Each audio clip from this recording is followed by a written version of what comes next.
பெரும்பாலான குற்றவாளிகள் ஆளுங்கட்சியை சேர்ந்தவங்களாவே இருக்கிறாங்க. இவங்க ஆட்சிக்கு வந்து தொகுதி வாரியா போய் நலத்திட்ட உதவிகள்லாம் செய்வாங்கன்னு பார்த்தா அவங்க கட்சிக்காரங்க தொகுதி வாரியா போய் பாலியல் வன்கொடுமையில ஈடுபட்டு இருக்காங்க. ஆளுங்கட்சியுடைய ஆலந்தூர் பகுதி செயலாளர் பேர் குறிப்பிட்டு சொல்றேன். கணவரால் கைவிடப்பட்ட ஒரு பெண்ணுக்கு ஆலந்தூர் பகுதி செயலாளர் கணவரால் கைவிடப்பட்ட ஒரு பெண்ணுக்கு பண உதவி செய்யறேன்னு சொல்லி அவங்க பாலியல் ரீதியா துன்புறுத்த முயற்சி பண்ணிருக்கிறார். சேலத்துல இன்னொரு பொள்ளாச்சி சம்பவம் மாதிரி ஆளுங்கட்சி ஆதரவாளரான மணிகண்டன் எனும் நபர் 50க்கும் அதிகமான பெண்களை பாலியல் வன்கொடுமைக்கு ஆளாக்கியிருக்கிறார். திருவாரூர்ல ஆளுங்கட்சியுடைய திருத்துறைப்பூண்டி ஒன்றிய செயலாளர் கல்லூரி மாணவியை ஈவ் டீசிங் பண்ணி இப்ப கம்பி எண்ணிட்டு இருக்கிறார். இது எல்லாத்துக்கும் மேல ஒரு கொடுமை, தூத்துக்குடியில ஆளுங்கட்சியை சேர்ந்த ஒரு அப்பாவி பெண்ணை 2 ஆளுங்கட்சி ஆட்கள் கார்ல அழைச்சிட்டு போய் மயக்க மருந்து கொடுத்து கூட்டு பாலியல் வன்கொடுமை கேங் ரேப் பண்ணிருக்காங்க. இந்த சம்பவத்தை பத்தி பேசின பாதிக்கப்பட்ட பெண் திருவைகுண்டம் சட்டமன்ற உறுப்பினர் திரு சரவணன் சொல்லிதான் அழைத்து செல்லப்பட்டதாக டிவியில பேட்டி கொடுத்திருக்காங்க. எல்லா மேலிடத்துக்கு தெரியும் அப்படின்னு பாதிக்கப்பட்ட பெண் பேட்டி கொடுத்திருக்காங்க. யார் அந்த மேலிடம் அப்படின்னு இன்னைக்கு மக்கள் கேட்க ஆரம்பிச்சிருக்காங்க. தனக்கு நேர்ந்த கொடுமையை ஆளுங்கட்சியினுடைய அமைச்சர்கள் 2ஆம் கட்ட 3ஆம் கட்ட தலைவர்கள் கிட்ட சொன்னதாகவும் பாதிக்கப்பட்ட பெண் இன்னைக்கு சொல்லியிருக்கிறாங்க. ஆனா நடந்தது என்ன? யார் தப்பு பண்ணாலும் நடவடிக்கை எடுக்க தயங்க மாட்டேன்னு சொன்னார் நம்முடைய முதலமைச்சர். ஆனா இந்த சம்பவத்துல குற்றம் சாட்டப்பட்டுள்ள சட்டமன்ற உறுப்பினர் மேல என்ன நடவடிக்கை எடுத்தாங்கன்னு தெரியல.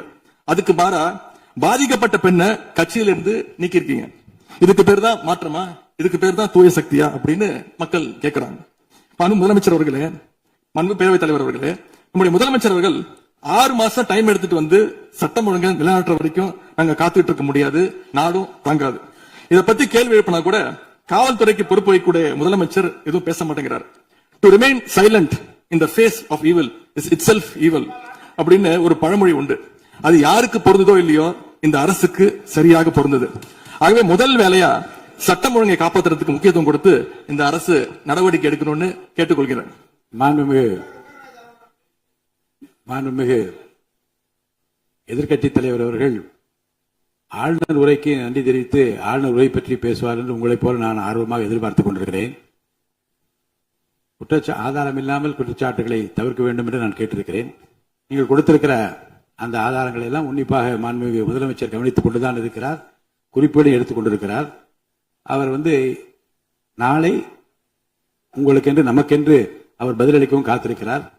எனவே பொதுவாக குற்றச்சாட்டுகளை கூறுவதை விடுத்துவிட்டு நேரடியாக விவாதத்திற்கு வரும்போது மாண்புமிகு பொதுப்பணித்துறை அமைச்சர்கள் பதில் சொன்ன பிறகு நான் சொல்கிறேன். பொதுப்பணித்துறை அமைச்சர் அவர்கள்.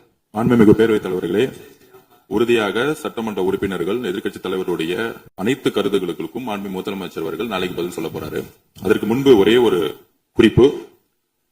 ஏன்னா போன ஆட்சியில துணை முதலமைச்சரா எதிர்க்கட்சி தலைவர் இருந்தாரு. அவருக்கு ஒரு பதிவு பண்றேன். என்னாலும் இதை இந்த அவை முடிந்த பிறகு அவரே ஆராய்ந்து சொல்லட்டும்.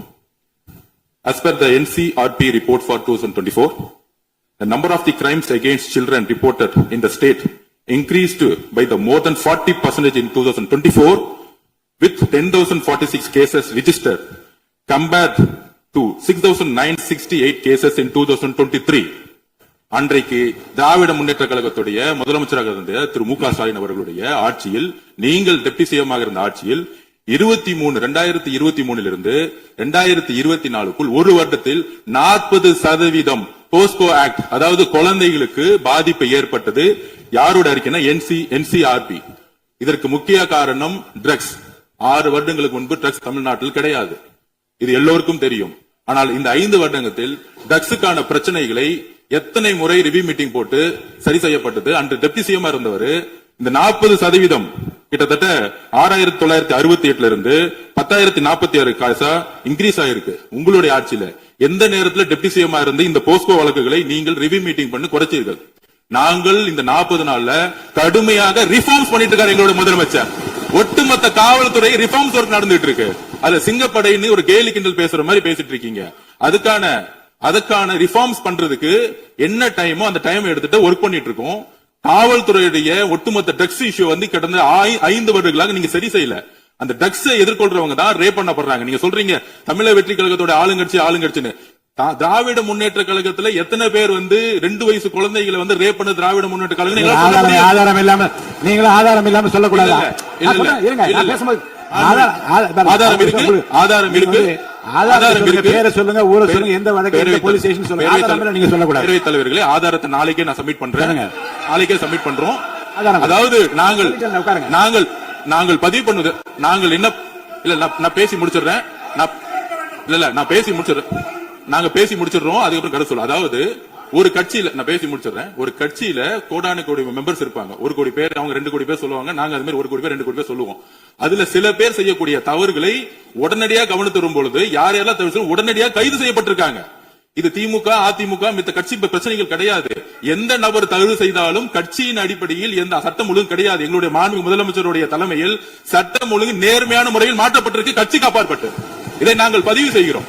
அதனால மாண்புமிகு துணை முதலமைச்சர் அவர்கள் எந்த அளவுக்கு போஸ்கோ கேஸும் ட்ரக்ஸோட இஷ்யூஸும் 2021-26 அதிகமாகிறத உங்களுடைய ஆய்வை நீங்கள் மேற்கொள்ளுங்கள், எழுதி வைத்துக் கொள்ளுங்கள். 6 மாதத்துக்குள் சட்டம் ஒழுங்கு இந்தியாவில் எந்த அளவிற்கு ஒரு உதாரணமாக இருக்குமோ பெண் பாதுகாப்புக்கும் குழந்தைகள் பாதுகாப்புக்கும் ஒரு நேர்மையான ஆட்சியை எங்கள் தலைவர் கொடுப்பாருங்க. நாங்கள் பதிவு பண்றோம். மாண்புமிகு எதிர்க்கட்சி தலைவர் அவர்கள் சொல்லியாச்சு, ஏற்கனவே சொல்லியாச்சு. பேரவைத் தலைவர் ரிஃபார்ம் பண்ணிட்டு இருக்கீங்கன்னு சொல்றீங்க, பண்ணுங்க. தூத்துக்குடியில என்ன ஆக்ஷன் எடுத்திருக்கீங்க அதை மட்டும் தெரிஞ்சுக்க விரும்புறேன்.